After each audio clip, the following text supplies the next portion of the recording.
Streetwise Masters of 60s Photography includes the work of 9 photographers. Robert Frank is basically the introduction to the 8 photographers that we've selected to be part of the exhibition. Robert Frank and his book, The Americans, was important to them because it was a different viewpoint of the United States. Robert Frank's work was really forcing Americans to look at themselves in a very different way than they were used to. And it was, I think, a more truthful way, but in fact it wasn't as glamorous or as wonderful a way that they were used to thinking about themselves. When I first saw the book, The Americans, it blew me away, because here's a guy who was able to tell a story in a series of pictures that weren't just representational. You really felt for the people in the pictures. You empathized with them. It's raw. There was a certain life to it that didn't seem like a set-up photograph. It was grainy and organic and made you curious about these people. You have to remember that America was a country in transition, beginning to feel that it had a lot of potential, a world power, and that everyone could afford or work towards a really fantastic life.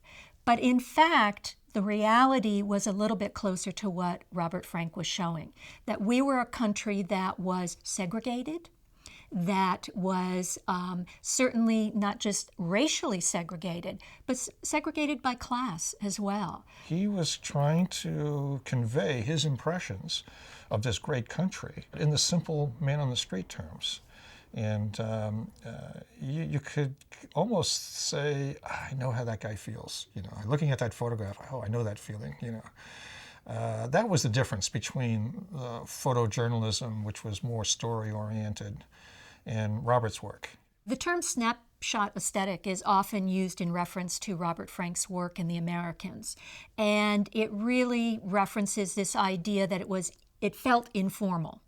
And a snapshot is something that supposedly anybody can take. You just lift your camera up and you click the shutter.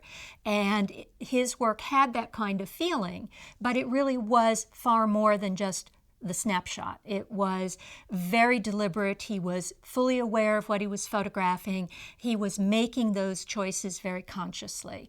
But again, it still had an informal kind of feel to it. Robert saw his photographs as poetry, not just as a photograph.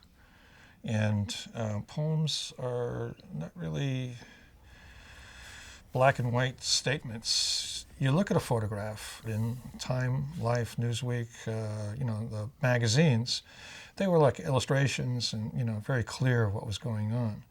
But he wanted his photographs to be more ambiguous so that you would fill in, the blanks. Frank talks about he wants his work to be like a poem that you look at twice. Good poetry, you sit there and you want to embrace the words. You want to read them again and again because you are experiencing something that is not just one word following another, but it is an artistic, emotional expression of the author. And the same goes for photography, for Frank's photography especially, is that it's visual poetry. You want to embrace it. You want to look at it again and again because there's so many layers of information and you want to experience that to its fullest extent.